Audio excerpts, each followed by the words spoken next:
Ever since FDR back in 1933, the first 100 days has been seen as a significant marker for a new administration.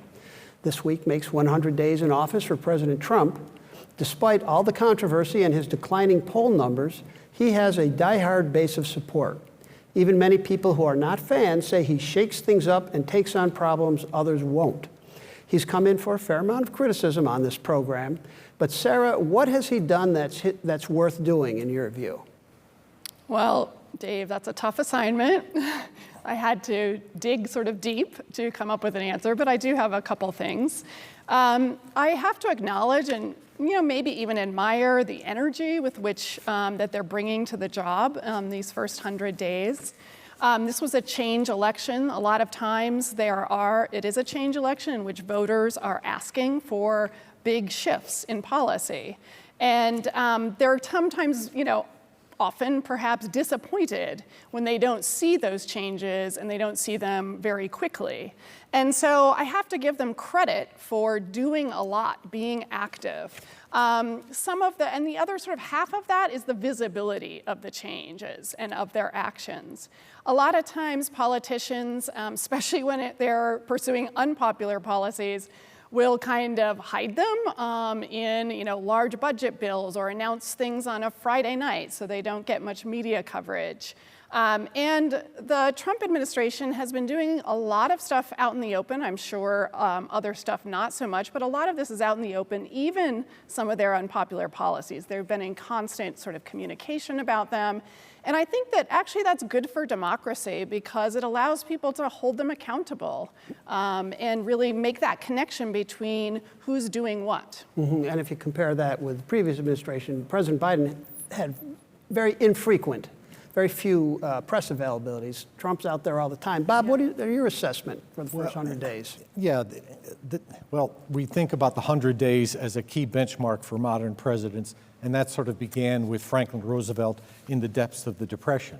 But if Franklin Roosevelt had a presidential evil twin, it would be Donald Trump. Trump has done a lot. There's no question about that. He has all but abandoned working through Congress, except for winning presidential nominations to executive branch positions, and he's been very successful there, got a lot of people through the Senate very quickly, but he really has spent virtually no time with Congress. Unlike Joe Biden, by the way, Biden worked Congress very effectively, and it's something that I think people have not, realized about the Biden presidency. Instead, he's leaned very heavily into executive orders. Now, executive orders are legal. They are legal issuances of the president that go back to George Washington. But his fall into four categories. Some of them are hortatory, that is, they're purely symbolic. Some of them are clearly legal. Some of them fall into a gray area. Some of them are clearly illegal.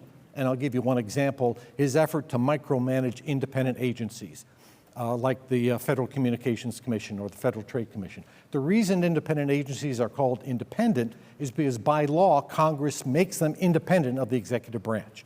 President's check is to appoint people to head those agencies. Right. He's already crossed the line there. Okay, and I think we'll touch on that a little bit in the next segment. Tara, Bob mentioned, he's not working with Congress, but Congress is saying, come do whatever you want. I mean, where's Mike Johnson in all this, right? Mike Johnson pretty much is doing whatever President Trump wants for the simple reason that President Trump is, through executive order, achieving things that the Republicans have long wanted. So, why rock the boat when it seems to be working for you? And the other thing about this, of course, is that Mike Johnson knows if these issues are legislative, as they should be in many cases, then that would certainly slow the process down. Republicans would be required to explain why they're doing them, have to look at impact, et cetera. With an executive order, you really don't have to do that. All of the sort of fact-checking and impact studies, et cetera, come after the executive order. Mm-hmm. And they can be overturned, of course, right, Michael? Exactly. I mean, it's not a permanent, it's not legislation. Right.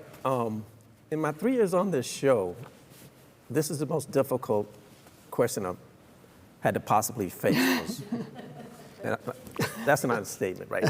So what regular American doesn't want criminals out of the country? What regular American doesn't want waste, fraud, and abuse produced in the government? But in this case, it's not what he wants, but how he goes about getting what he wants, right? The fact of the matter is, he inherited a fully functioning, robust economy. That was the envy of most parts of the world, particularly coming out of a pandemic, right?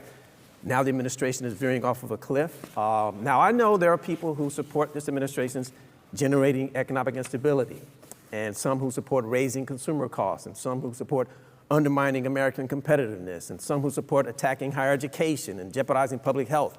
So if alienating global allies and destroying America's position in the world and taking money from Medicaid and other entities to give tax breaks to billionaire donors and billionaire people, then this administration's first 100 days is a colossal success if you judge failure from that metric or success from that metric. As a matter of fact, tonight he's having a rally in Michigan tonight with people who support all the things I just mentioned. And that takes me back to something he said a few years ago. He said, "I love uneducated people." And I think they thought he was flattering them. But I think he knew that he could reach them in a place that would not require rational, logical thought, that would be all emotional. So he still appeals to their resentment, their anger, and all these other sorts of things. And I think he's really done a magisterial job of taking advantage of vulnerable people. Mm-hmm. Now, Michael, as you went through that list, or Ty, as Michael went through that list, we've seen now that his popularity or his poll numbers are declining pretty substantially. Right. So is the blitzkrieg over? Well, I think, one thing he has done well is he has accumulated power in the presidency, and he has found that he has the power to break things. And he has broken things really, really well.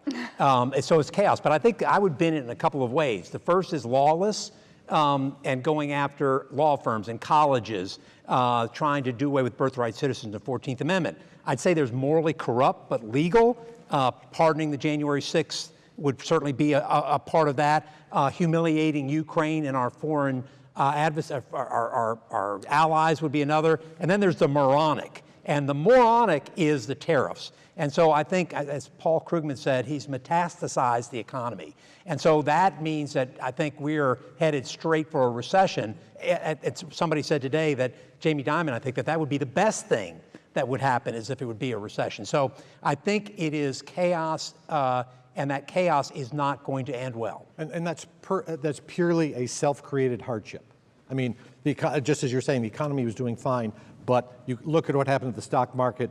The bond market is the only thing that seemed to bring Trump up short to try and not go so far with the tariffs. Is there any, other than the tariff and the list that Michael gave us, anything else that really has stood out? I'm thinking in particular, NIH and the cuts. Well, I'm struck by how focused they are on undoing things. A lot of times new presidents come in and they sort of accept the programs and policies that are there. They try to change them a little bit, the direction, maybe, decrease funding. But they sort of accept that that's what we have, and then they want to move forward. And so much of what they're doing is just trying to undo a lot of stuff. I mean, to like really small things that seem really unobjectionable, like they want to take money away from building bike lanes. I mean, it's odd how detailed, and get, reverse a straw, paper straw, or a ban on plastic straws. Like, it's very detailed, and it's really about undoing, which is what Trump wanted to do in his first term, too, with regard to Obama's policies. Mm-hmm. It's really looking backwards. Areas that he has a particular interest or dislike in. It seems like paper straws. I mean, that's not the most significant issue. No, it's so trivial, though. The fact that they're spending their time on these little things that, seem generally good and unobjectionable is strange.